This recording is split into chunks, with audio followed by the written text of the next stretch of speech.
We already did a perennial webinar earlier in the season, and this is kind of a follow-up. Perennials, there's a lot to know. They're somewhat intimidating to people. So the purpose of this one is to talk in more depth about perennials.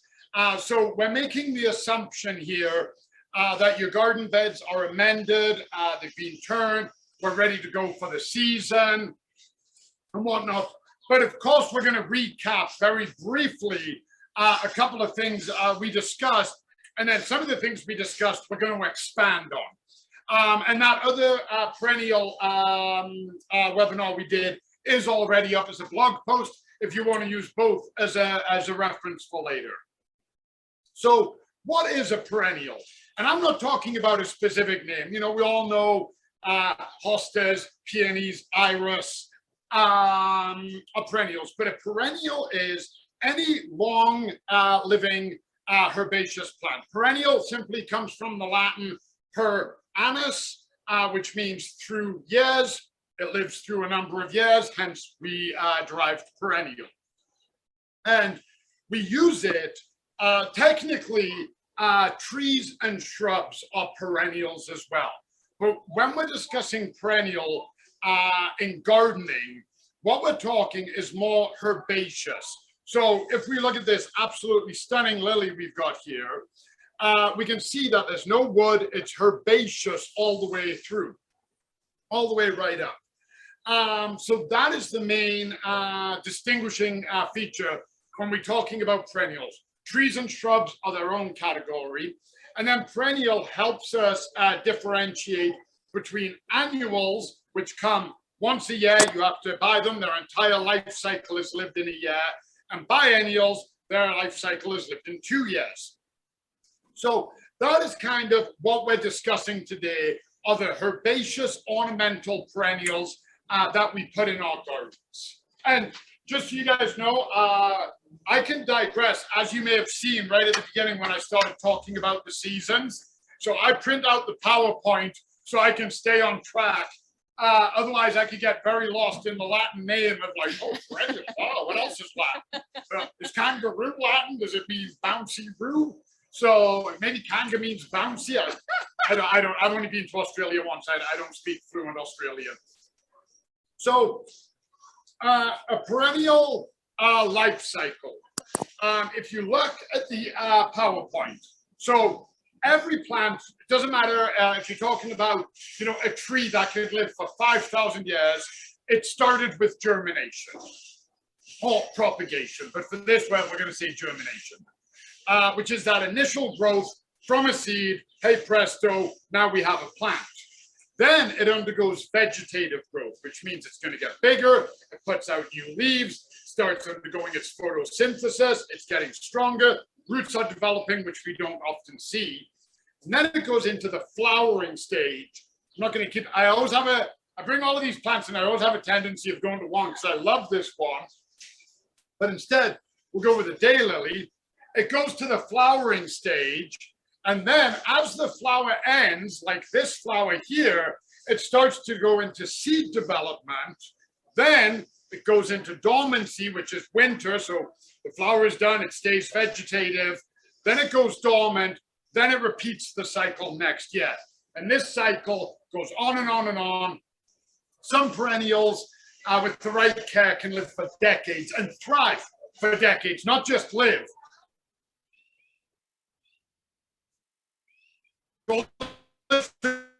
Blue.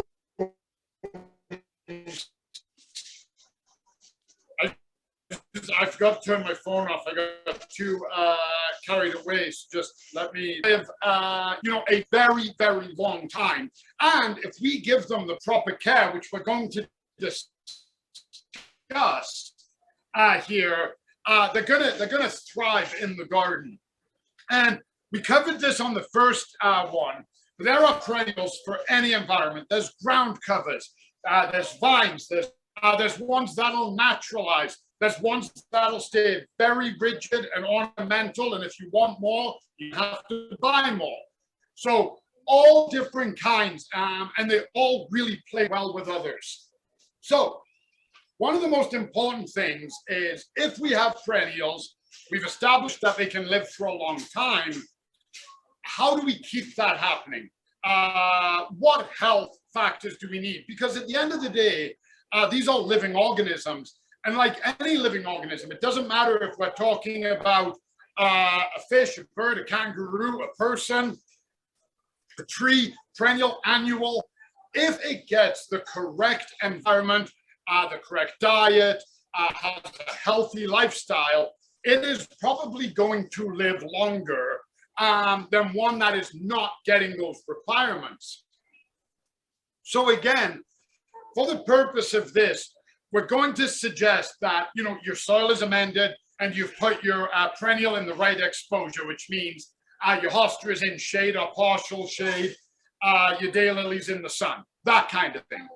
Okay, so everything is conditional wise, it has what it needs. Now, how do we feed them? And perennials are one of those plants. I know some people that don't fertilize their perennials.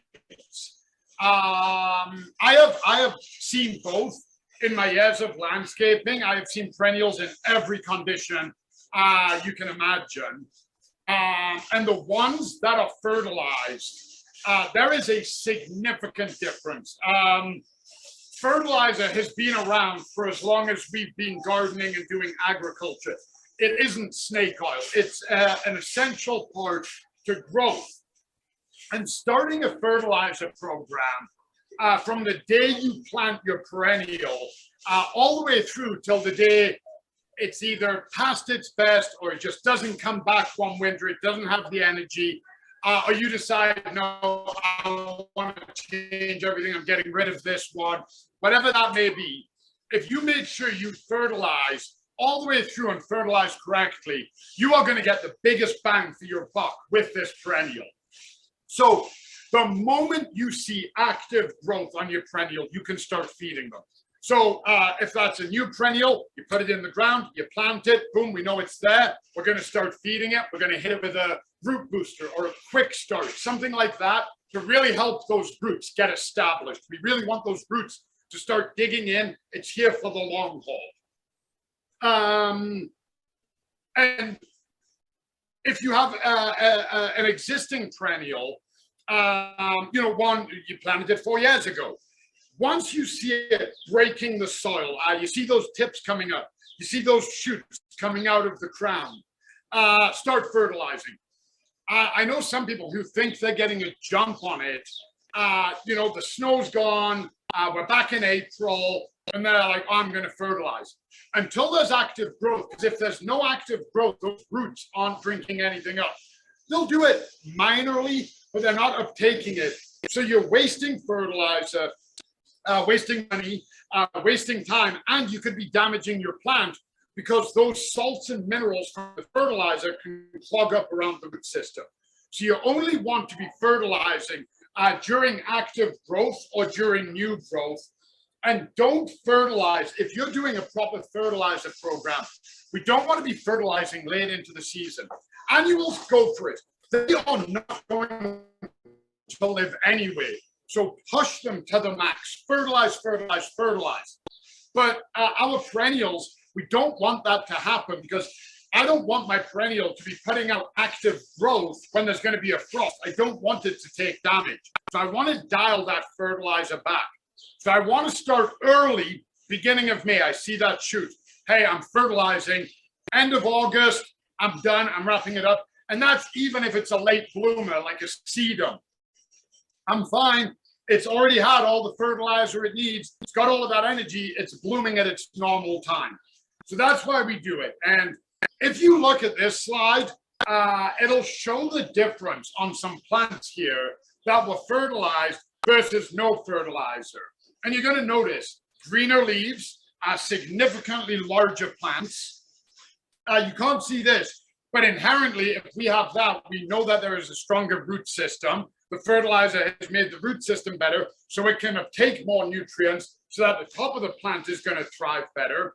And with a fertilizer as well, some of the other benefits we get from it is the plant overall becomes healthier.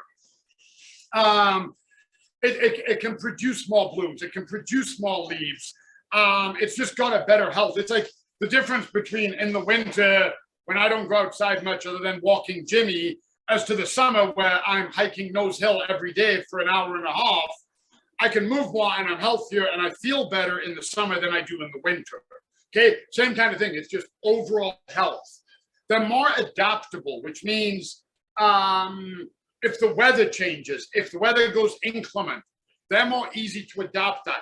A big wind picks up, they've got more strength and more adaptability to be able to take that. And they're more robust. They can take damage. Okay, so they're adaptable. They're more able to withstand it, but they might still get damaged. They're robust because they have all of that health. So all of those sugars that are being created in photosynthesis, it can now send and go, let's get this healed quickly. And it's got that ability, again, much like if we're healthy, we can get over a sickness, a cold, an injury quicker than if we're not. Plants, like I said, the living things, and if we equate their health to our health and kind of realize the parallels, it's easier to understand. So, and if you don't fertilize, obviously you weaken all of that. Plants that don't have fertilizer, they're more susceptible. If they get a bug, they can't naturally fight it off. If they get a disease, if the weather changes and they get no natural rain, no natural water, their roots aren't as deep, so they're not as able to stay cooler and pull moisture out of the soil. So getting that fertilizer into them goes a long way for keeping them healthy. And if you promote and build on that health year after year, you're going to end up with a stronger overall perennial. Now, type of fertilizer, and I understand that this fertilizer is intimidating. The two most intimidating subjects in the garden center are probably perennials and fertilizers. People go and they look at the fertilizers and they see different numbers, and this is water soluble and this is granular. Which one do I need? Do I need organic? Don't get hung up on that. Okay, find the one for the job you need to do. Trust the fact that they've done the research. 20-20-20 means that 20% of that fertilizer is nitrogen, 20% is phosphorus, 20% is potassium. Okay, 4-4-4 means 4% of it. Organic numbers are always lower because it's harder to get those numbers higher if we only use organic materials. That's really all the numbers break down to. They all work, trust me. I have tested every type of fertilizer out there, and they'll all do their job. Yes, some I prefer, some I like better than others. I prefer a water soluble to a granular, but they both work. So don't get hung up on that. And your perennial will respond to all fertilizers. And it'll respond in a different way. So if you have a new one or it's early spring and you want those roots to start getting established, you can use a root starter, a quick start, a transplanter to really get those roots popping and going. When it goes into bloom, you can use a blooming fertilizer. So when you see those flower buds developing like this, you can swap to a bloom fertilizer. Then as they're finishing, your flowers are done. I was looking for it, it's right here. You can swap to an all-purpose. The all-purpose is just good for everything. Now, I have all different types of fertilizers. I work at a garden center, I garden. I've picked them all up. They last a long time. Cool, dry location. Don't let them freeze. Don't let them get too hot. Don't let them get wet. They're going to last a long, long time. If it is not in your budget, you don't have the room, whatever the case might be, and you don't know which one to go with an all-purpose. Okay? Every part of a perennial, annuals, we don't care about the flowers. Our veggies, we just want healthy tomatoes. Our trees, we want a nice full canopy because that's what it's done. Long, we want them lush and green. There are specific fertilizers. The perennial, we want a healthy root system, we want good flowers, and we want healthy leaves. All purpose is the way to go. And the medium isn't as important as the application. And what I mean by that is it doesn't matter if you're using a granular, fertilizer stick, a water soluble, whatever you might be using, applying it correctly and making sure your plant is getting fed is more important than anything else. Yes, some people might tell you, oh, you have to go water soluble. You don't have to do anything. We've already established you don't have to fertilize. Strongly recommended, but you don't have to. If you want to do it the full gamut and get all of them, yay. If you just want to keep it overall healthy, just go with the all-purpose, and less is more. These fertilizer companies, no fault of their own, they have figured out the max you can give to make your plant pushed to the limit. However, you want the plant to learn to establish itself. It's a lot like, working out naturally versus working out with proteins versus working out with steroids, okay? We don't give this anything that's working out naturally. It'll live, it'll be fine, it'll be good, but we want it to be better. Fertilize it, dialed back a little bit, applied properly, is like working out with a proper diet and proteins. Everything is where it's meant to be. Over-fertilizing, so fertilizing twice as much, making it twice as strong, is like steroids. You are going to see massive growth. It'll get huge. It'll put out blooms like you've never seen, but it won't last as long. And I've witnessed this. I've witnessed people do it, and I've had to explain what the problem is and where to dial it back. And overall, you're going to weaken the plant in the long run. So just be aware of that when you're fertilizing, when I say less is more, follow the recommendations, but always err on the side of caution. If it says, 10 mils per 1 liter, 8 mils per 1 liter is going to be just fine as well. You want the plant to work. So, deadheading. It's a term a lot of us know. I'm not talking about the hippies that drive in vans and listen to the Grateful Dead. We're talking about our perennials.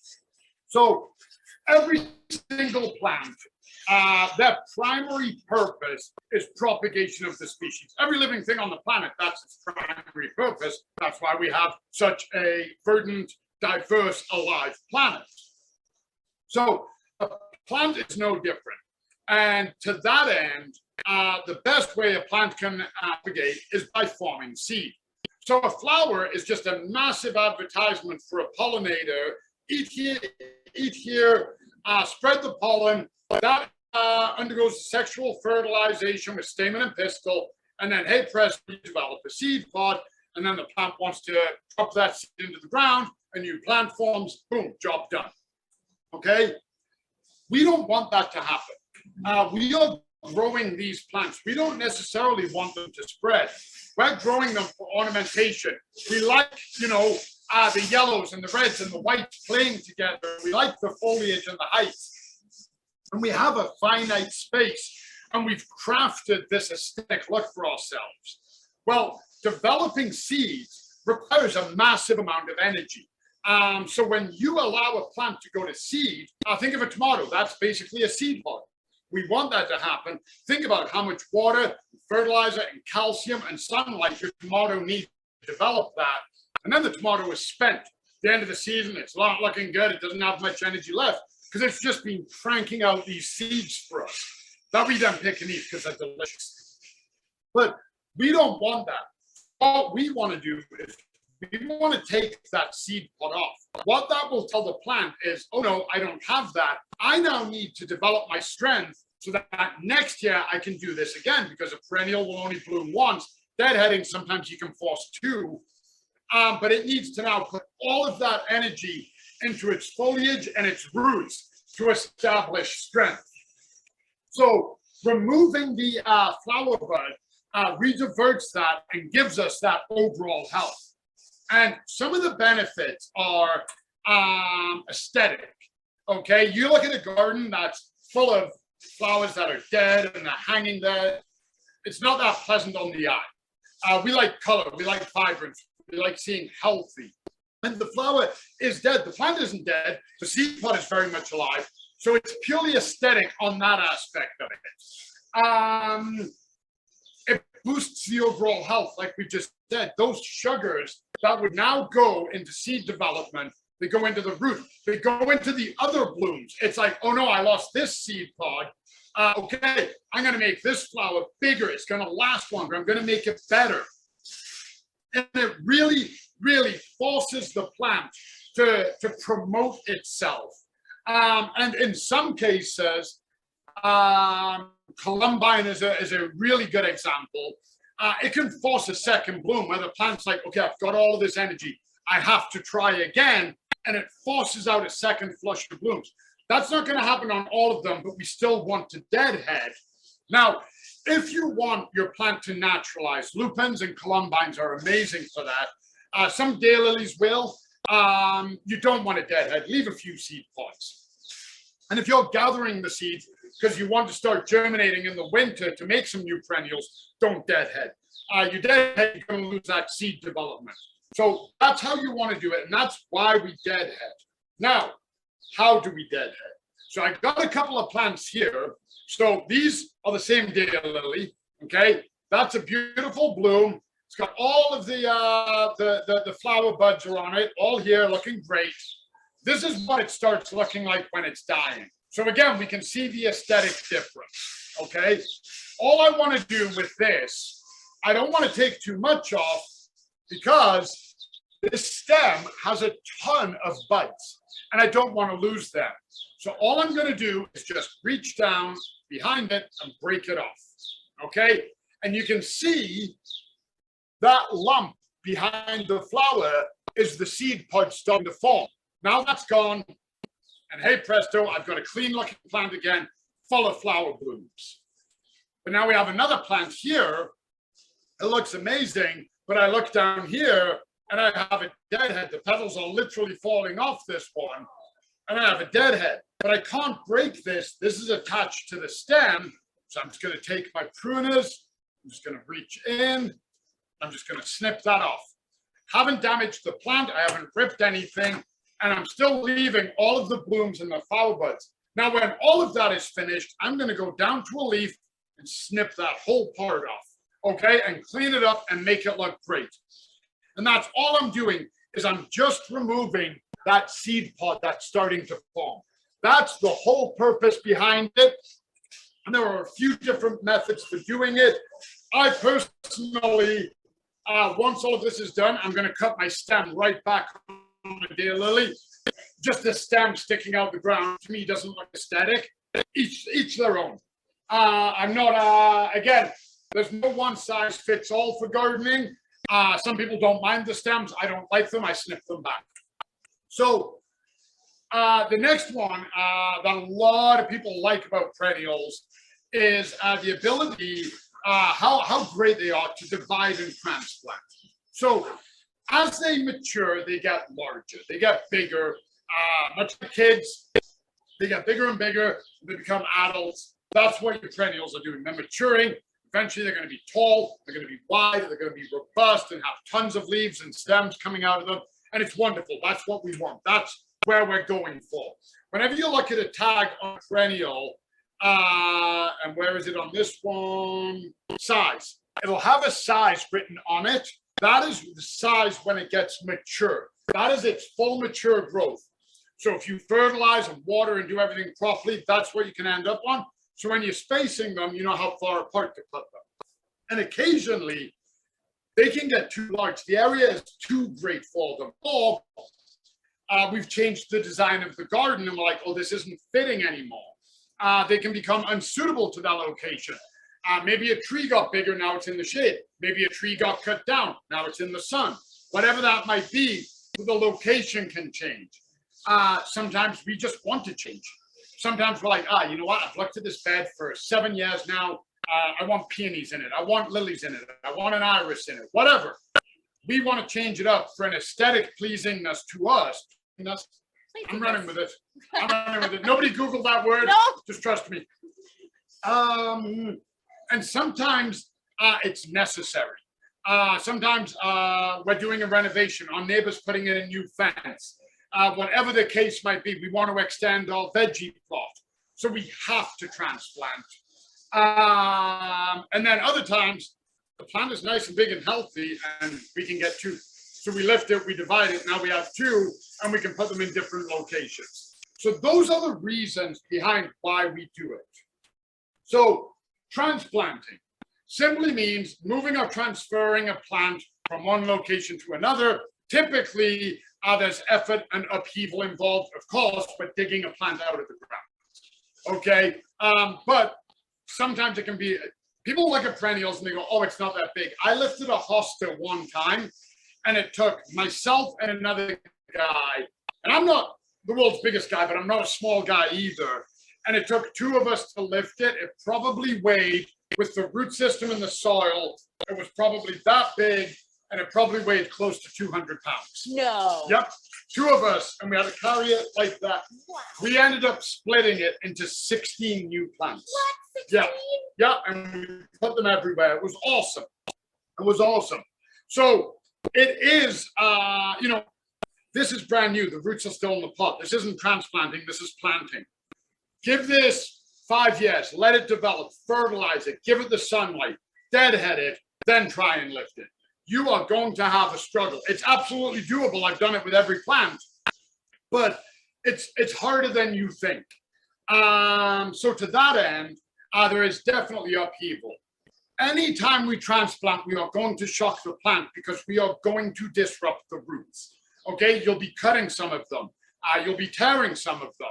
Even if you get all the roots out, they don't want to be moved. Now you've exposed the roots to air, to sunlight, whatever. Now you've got to replant it. You're firming down on the roots. They don't like it. It's going to shock it. So just be aware of that. Best to not do it when it's in bloom. If a plant gets shocked when it's in flower, one of the first things it'll do is drop its flowers because it needs that sugar to go into the root system. So it'll be like, nope, no flowers, I need to live, and it'll develop that. So if you can avoid that, that's what I recommend. On hot days or in full sun, not a good idea, and that's for the roots. You're going to shock it even more. The roots don't want to be exposed to that level of heat or direct sun. It's if those root tips start getting crispy and getting fried, it's not great. And to that end, make sure your new area is prepped. I have seen it. I've seen it with professionals. I'll use that term loosely. They lift a perennial, they fight, they get it out of the ground, they pick it, they walk over to the new area, set it down in full sun and start digging that hole. What are you doing? Dig your hole. I understand if you're a homeowner, you don't know how many roots are coming out, you don't know what to do. Good idea is just loosen the soil. Dig a preliminary hole. If it's too big, you backfill quickly. If it's not big enough, you're not digging a whole new hole. You're just literally expanding the one that you've started. So having that area prepped is ready, you know, it's going to save your plant and it's going to save you. And then water. Treat it as a new planting. You've just shocked it, you've lifted it, you've exposed the roots, and you've put it in the ground. So you're going to want to treat it as a new planting, as a brand new one. So to do it, best thing is a nice, clean, sharp shovel. You want it sharp because you want it to go nice and clean in. You don't want to be booting it in if you can help it. You want it to slice in and make everything nice and clean and cut around your plant. So you have a daylily like this. You want to dig around the roots. We know where the roots are. If you don't, dig as much as you can. You can't always do that because it's planted next to other plants. So go as close as you can, you know, to the plant without damaging it. Kind of look at the foliage, but you don't want to damage your existing ones either. So you've really got to kind of eyeball it and get the best amount of room you possibly can and start lifting it. Go all around the plant. So when you're cutting it, you want to go, and obviously in the garden, the plant won't spin for you, you have to move. You want to go all around. I see people come in on one side and then start cranking. Well, these roots are all still attached. So now all you're doing is you're folding the roots back over on themselves. You want to go all the way around. Then you want to get in as deep as you can once you've cut all the way around and lift clean. So again, we're in a flower bed. We have other plants. Well, we can't lift that way because we're going to break that one. So now we have to lift that way. Always consider what you're lifting on. Sometimes you might have a rock there, so you don't have enough on your shovel, or that rock can act as leverage. So think about where you're doing it. What other plants are there? What other roots or rocks or whatnot are around? Lift it in one motion. So when you put the shovel in, you want to bring it up, boom, clean, and the whole plant lifts. That's the ideal. Sometimes that doesn't happen. It hasn't happened to me. Lifted it. Oh, there's still roots attached. I go around and I cut it again. Get to the new location. We've already prepped it and plant it and water. And I'm going to keep saying that because so many people stick it in and they go, done. It needs a drink. It's shocked. We get a shock. What do they say? Have something to drink. Okay, we need that. We need to spread out, all of the adrenaline in our body. We need to calm down. It gives us something to do, much the same as the plant. And a good tip is that a clean cut root heals better than a ripped root. So by that, you want to use, a knife, pruners, okay, anything you can. So if you go to move the plant and there are still roots in, reach into the ground and cut them. Don't grab it and start twisting and ripping. If you've ever cut yourself and you have a jaggedy cut, it's going to heal slower than a nice surgical straight cut because the cells aren't as damaged and they can all join up easier. Exact same with a root system. Smaller plants, you can use a trowel and cut around them easier. You can use a trowel with a shovel. You do all of the big work and then you want to really get in and you can loosen the soil input with a trowel. Like I said, there's going to be upheaval and effort. Be prepared for all of that. Dividing, okay? And dividing is my favorite. By a country mile. Transplanting, I kind of enjoy it. It's fun to lift the plant and move it and feel it come out the ground and put it in a new location. But dividing, because you're like, I have one perennial, now I have 2 or 4 or 16. And it's just a lot of fun. I enjoy it. One of my favorite things to do. Very much the same as transplanting. You're going to lift the same. You want it out of the ground. Don't try and divide it while it is still in the ground. I've seen people do that. This daylily is a good example of one we could split. See, we've got 2 very clear stems there. We could come right down the middle and split that one. Don't do it in the ground. You're going to put your shovel in, and you can see your shovel isn't a straight line all the way down. So when you put it in, you're pushing there. Then you pull back. Now you're damaging 2 root systems. You want to lift it out clean, exactly like you're transplanting. Okay? Dividing, you're always going to damage the plant. Always. It's going to happen. It's going to shock the plant, even more so than transplanting. Because now, not only have you lifted it, you've literally halved it. And those roots will never, ever go evenly. There's always going to be ones that have bigger root systems or better root systems. So you definitely 100% shock the plant.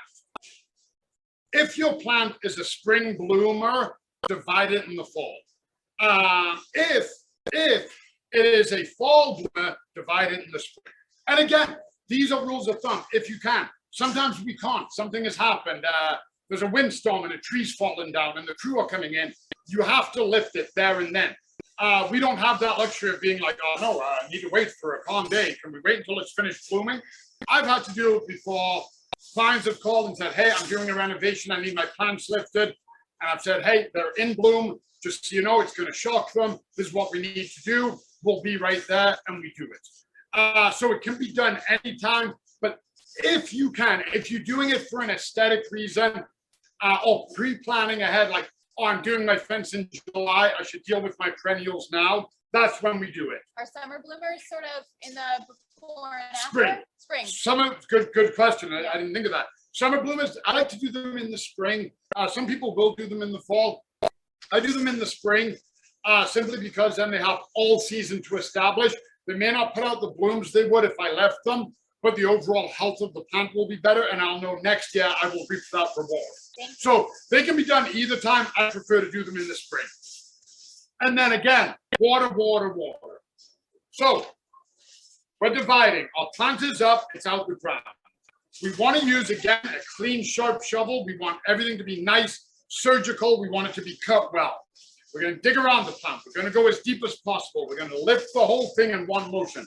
Like I said, everything up to this point, it's like doing a transplant. We've got it out of the ground. We're ready to go.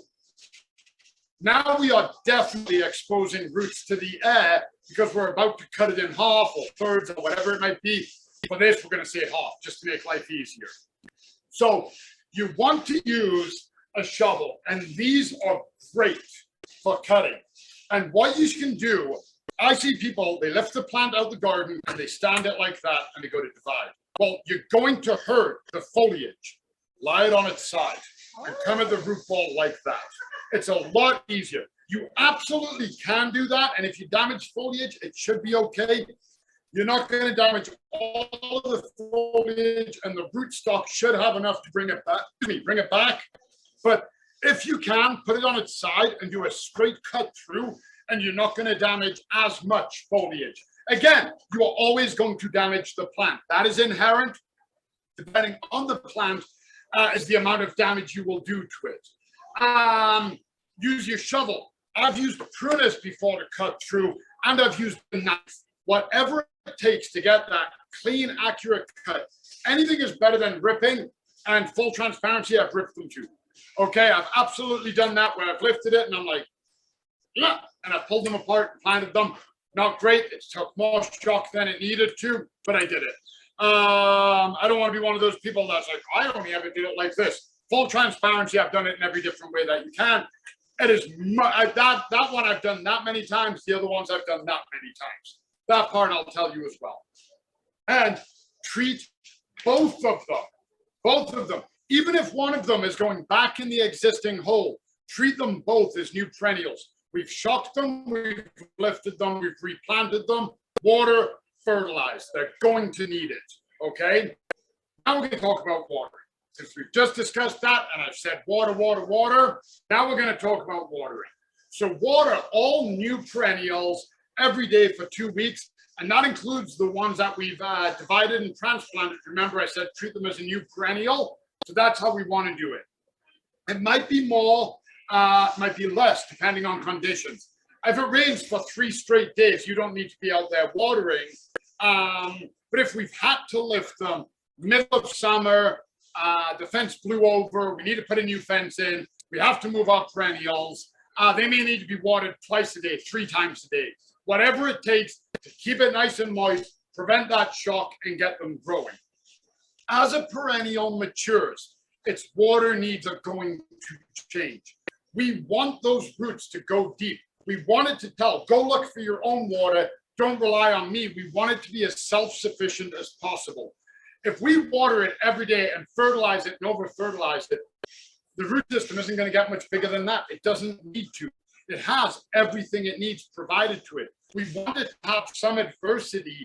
Adversity builds strength, very much in people. I feel like I'm about to segue into some Tony Robbins speech here. I'm not, I promise. But if you put your plant through adverse conditions, the plant's going to be like, oh man, I need to find my own water. I can't have that again. And it's going to look for it. I need more leaves to photosynthesize. It's going to do that. We give it everything it needs. It's going to do the bare minimum.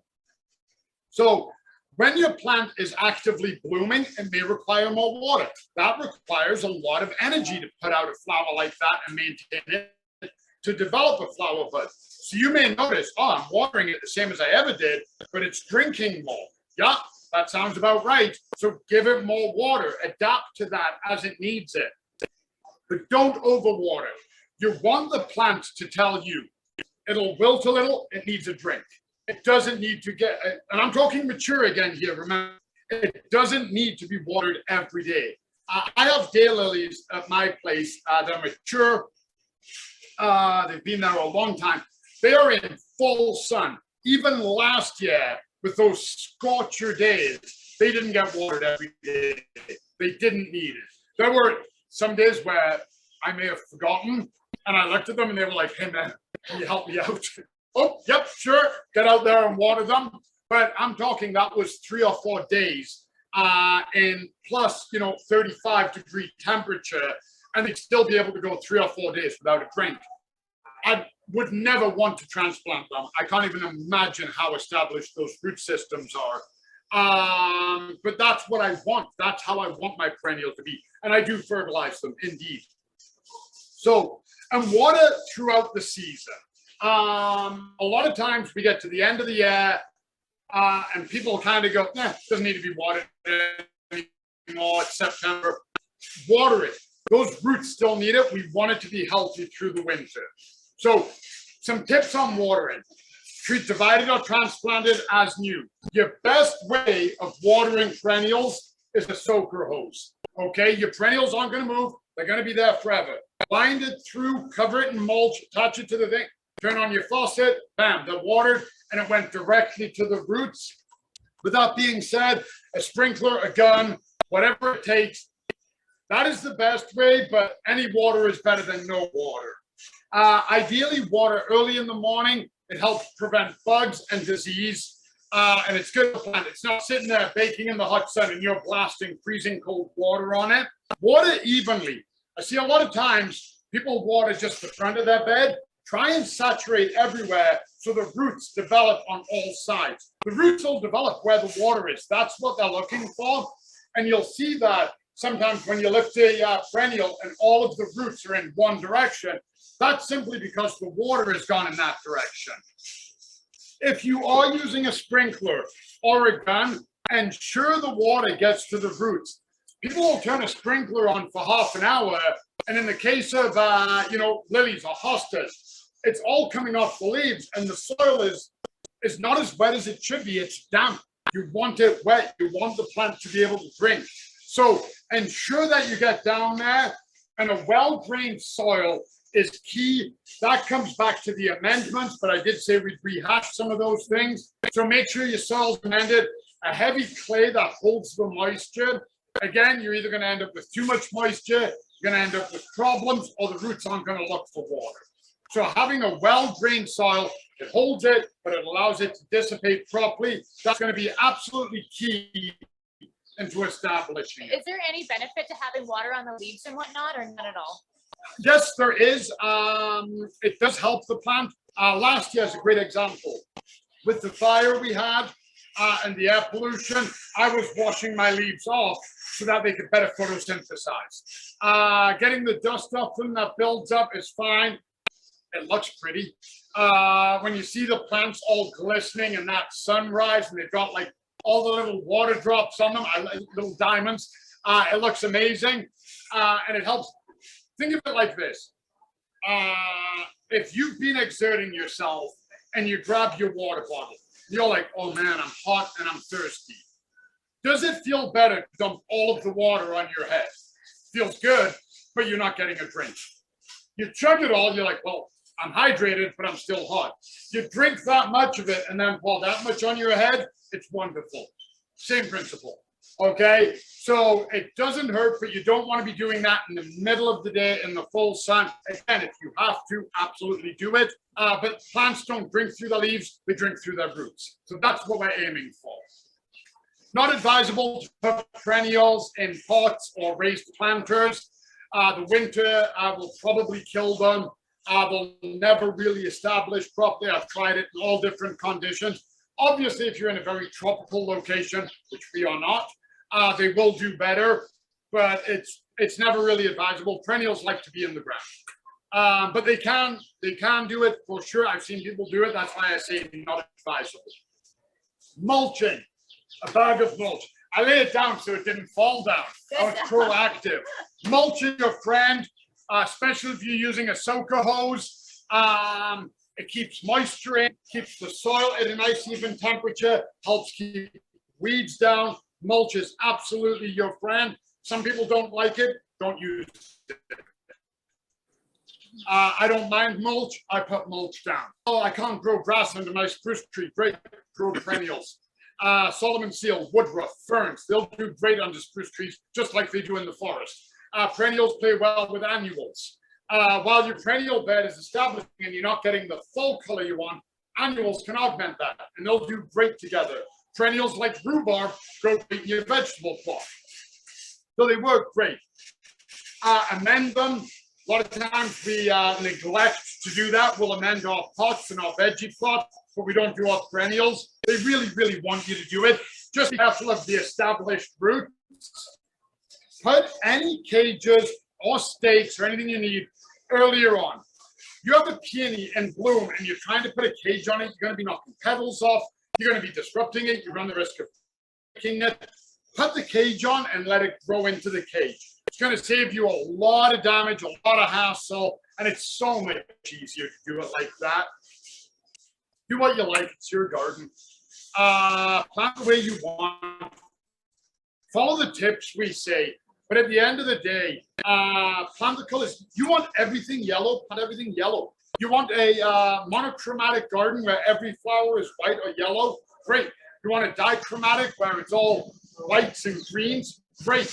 You want a mishmash of everything? Great.